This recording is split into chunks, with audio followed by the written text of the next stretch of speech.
अंबेडकर की जयंती पर कार्यक्रमों का आयोजन। ज्ञान भूमि world school Badahpur Gaya ji, PCS senior secondary school Janakpur Gaya ji, विस्तारित शाखा हरली गोगा रोड गया जी एवं सेकेंडरी ज्ञान भूमि वर्ल्ड स्कूल रसलपुर निकट चाकंद गया जी के प्रांगण में बाबा साहेब डॉक्टर भीमराव अंबेडकर की जयंती धूमधाम से मनाई गई। उक्त अवसर पर बाबा साहेब डॉक्टर भीमराव के चित्र पर माल्यार्पण एवं पुष्प अर्पित किए गए। उक्त विद्यालयों के निदेशक तथा भारत विकास परिषद शाखा गया पूर्वी के अध्यक्ष डॉक्टर LK आरोही सभी विद्यालयों में वहां के प्राचार्य एवं शिक्षकों तथा छात्र छात्राओं ने बाबा साहेब के जीवन पर विस्तार से प्रकाश डालते हुए उनके जीवन से प्रेरणा लेने की अपील की। PCS senior secondary school Janakpur गया में मुख्य अतिथि के रूप में जगजीवन कॉलेज गया जी के पूर्व प्राचार्य तथा भारत विकास परिषद गया शाखा पूर्वी के संरक्षक major professor doctor BKP Verma उपस्थित हुए तथा बाबा साहेब के चित्र पर माल्यार्पण करते हुए उनके जीवन पर विस्तार से प्रकाश डाला और छात्र छात्राओं को उनके जीवन से प्रेरणा लेने की अपील की। उक्त सभी विद्यालयों में बच्चों के द्वारा बाबा साहेब के फोटो से संबंधित पेंटिंग कंपटीशन तथा उनके जीवनी से संबंधित लेख प्रतियोगिता का आयोजन किया गया। श्रेष्ठ प्रदर्शन करने वाले बच्चों को पुरस्कृत किया गया। महत्वपूर्ण है। आज अम्बेडकर जी की जयंती है जो भारत का संविधान बनाए हैं।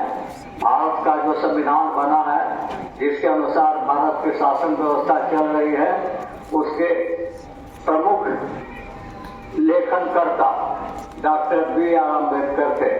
डॉक्टर BR अम्बेडकर आप ही लोग जैसे बहुत साधारण परिवार के गरीब परिवार के थे।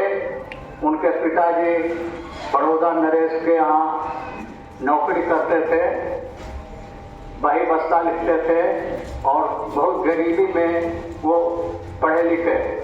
फिर बड़ौदा नरेश को लगा कि लड़का बहुत तेज है और पढ़ना चाहता है आगे, तो उसको अपना पैसा देकर विदेश भेजे और विदेश से वो LLB करके और यहाँ आकर के उन्हीं के यहाँ थोड़ा नौकरी करने लगे। लेकिन उस समय पर इतना था कि उनका कर्मचारी लोग अम्बेडकर जी के पास दूर से ही बही बस्ता बीच देता था कि देखिए। ये देख करके उनको बहुत अच्छा नहीं लगा और उसके बाद फिर वकालत करने लगे। वकालत करने में वो अपना अनाउंस किए कि जो भी बॉम्बे हाई कोर्ट में करते थे, जो भी बॉम्बे का या भारत का किसी भी गरीब व्यक्ति का कोई केस मुकदमा है जिसमें कोई किसी के साथ नाजायज किया है तो हम उसका वकालत मुफ्त में करेंगे, कोई पैसा नहीं लेंगे। जो ऑफिशियल खर्च होगा उतना देगा और बाकी हम फीस के रूप में कुछ नहीं लेंगे।